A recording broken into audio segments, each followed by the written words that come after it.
फिर रोते रोते उसने कहा, ढोंग करते करते फिर भी उसका रत्न बाला का पिता जो था वो बहुत कोशिश कर लिया, पर वो टस से मस नहीं हुआ। उसने एक ही बात पर अटल रहा, विश्वास रहा कि अगर मंगलदेव में शक्ति होगा तो हमारा पति फिर से जीता हो जाएगा, अच्छा हो जाएगा, तो फिर जीवित हो जाएगा। तो उसने कहा कि जैसे ही जलाया जा रहा था, जब वो कहा उसका पति को जला दिया जाएगा इसी मार्ग में, तो उसने कहा कि मेरे पति का जलाने का मतलब मुझे ही जला दो अग्नि में। मेरे पति का साथ ही जलने से सती का रूप हो जाएगा, सती प्रथा भी हो जाएगा। तो उसने कहा कि अरे बेटी, ऐसे राजा का मन में तो लालच पहले से ही था। तो उसने कहा राजा कि अरे, फिर राजा ने कहा, सोचा अरे ये जल जाएगी तब तो प्रतिदिन सोना का जो मिलता था वो तो हमें नहीं मिलेगा। इसलिए क्योंकि उसको बेटी से ही सोना का उसको धन का था, तो इसीलिए सोचा जो मेरी बेटी कैसे। तो उसने कहा अरे ऐसा नहीं हो सकता, जिसका पति मर जाता है तो क्या वो खुद की जलाने से सती हो जाता है? ये सब गलत है पुत्री, चलो तुम रहना। तो उसने कहा नहीं।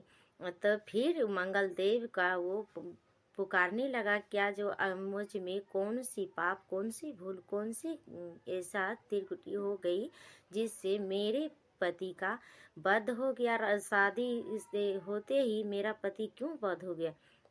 मंगलदेव प्रसन्न हुए और बोले, क्या रत्नबाला तुमको क्या चाहिए? रत्नबाला ने कहा, मुझे नहीं धन, नहीं कुछ भी नहीं। उसने कहा, क्या जो मुझ में ऐसा अगर कुछ भी है तो मेरा पति ही हुआ ना। तो मेरा पति का कौन सा ऐसा पाप किया मैंने जो मेरे पति को मार्ग में ही वध कर दिया गया। तो आप में इतना शक्ति है, अगर मुझे वरदान ही देना चाहते हैं तो दीजिए, ऐसा वरदान दीजिए कि मेरा पति जीवित हो जाए। उसने कहा, तथास्तु, ऐसा ही होगा। और फिर अंतर ध्यान हो गया। जैसे ही हो गया तो उसने अच्छा से फिर दोनों पति पत्नी अच्छे हो गए। और फिर गए तो मंगल देव का व्रत करना शुरू कर दिया।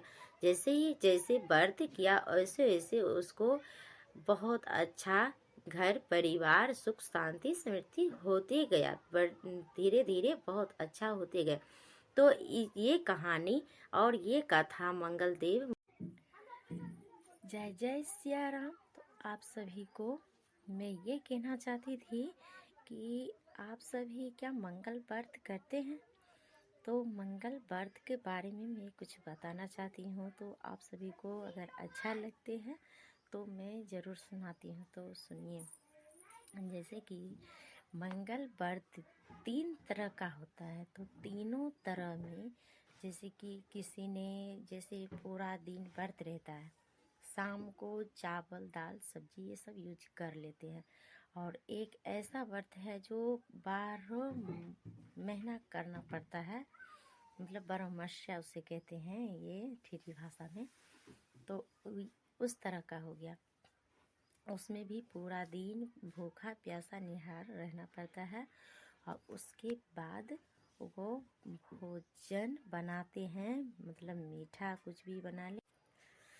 तब जाकर सुनंदा विदा करने से पहले कह रहा था कि बिटिया को कुछ विदाई में धन देना चाहिए, धन देकर विदा करना चाहिए। उसने कहा, अरे इतना तो खुद ही प्रतिदिन सोना मिल रहा है, तो फिर क्यों दे हम उसको। तो फिर भी बोला, अरे बिटिया खाली विदा में कैसे जाएगी। फिर भी उसने दिया, दे तो दिया, पर उसने पहले से ही दूत को भेज दिया और मार्ग में ही छिपकर बैठा था दूत। जैसे ही उसने गया, सुनंदा का पुत्री जैसे ही रत्नबाला और उसका पति दोनों चलने लगा तो रास्ते में ही उसका वध कर दिया। जैसे ही वध कर दिया तो राजा सोचा कि क्यों ना हम पहला फुसला कर अपनी बेटी को घर में ही रख ले। और घर में हाँ, रत्नबाला का पिता जो था राजा, उसने कहा कि उसको मन में इतना लालच भर गया था कि वो कह रहा था कि अगर रत्नबाला का शादी कर दिया जाए तो इतना सोना जो मिल रहा है प्रतिदिन, वो सोना तो उसको ससुराल में ही मिलेगा। तब तो मैं गरीब बन जाऊंगा, और गरीब हो जाने के बाद वो तो अपने ससुराल में रहकर बहुत सारा धन्यवान हो जाएगा, उसका पति, उसका ससुराल सब बहुत अच्छे हो जाएंगे। तो फिर सोचा क्यों ना हम शादी ना करें। फिर भी दबाव में आकर जब शादी करने के लिए तैयार हुआ, फिर सब तैयार हो तो गया शादी करने के लिए, पर शादी करने से पहले ही विचार लिया था कि जैसे ही रत्नबाला का जैसे विदाई होगा, उस समय राजा भेज।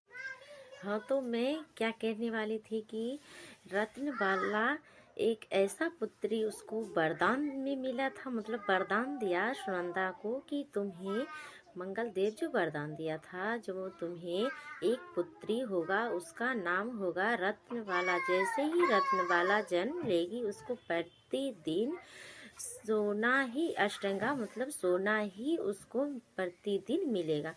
तो उसने राजा पहले तो बहुत घबरा गया था कि या जो मुझे पुत्र होने का वजह पुत्री ही हो गई। तो उसने फिर दिमाग लगाया कि अरे प्रतिदिन जब सोना मिलेगा तो हम तो बहुत धनवान हो गए, बहुत अच्छे हो जाएंगे।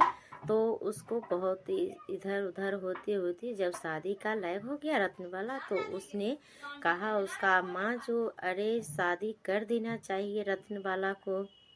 उसका पापा जो था राजा, उस तो ऐसी कथा से ये सीख मिलता है कि मंगलवार का व्रत करने से सदा सुहागन रहते हैं। मंगल देव सदा सुहागन होने का वरदान देता है, सदा पुत्रवती होने का भी वरदान देता है। तो इसमें आप सभी को, जिसको मंगल देव जो करते हैं मंगल व्रत, उसमें कोई भी भूल चूक हो नहीं करना चाहिए, नहीं मांस मीट मदिरा कुछ भी नहीं करना चाहिए, क्योंकि ये सब अच्छा नहीं होता है। जिसका पत्नी अगर मंगल व्रत करता है, उसको पति को कभी भी मंगल व्रत का दिन मांस मदिरा जैसा चीज नहीं आना चाहिए घर में, क्योंकि ये सब आने से घर में मंगल देव रुष्ट हो जाते हैं, नाराज हो जाते हैं, तो घर का विनाश हो जाता है। तो ये सीख मिलता है कि हर स्त्री को।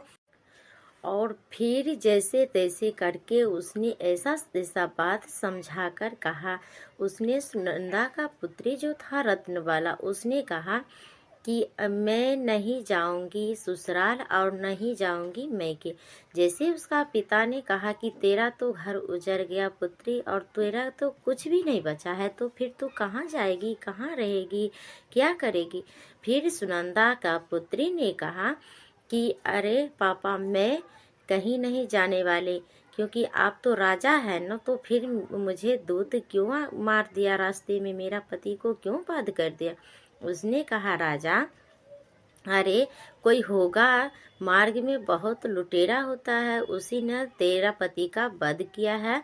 तो उसने कहा क्यों नहीं तुम मेरे घर ही रहे। तो उसने कहा नहीं, मैं कभी नहीं रह पाऊंगा आपका साथ और नहीं आपका घर में। तो इस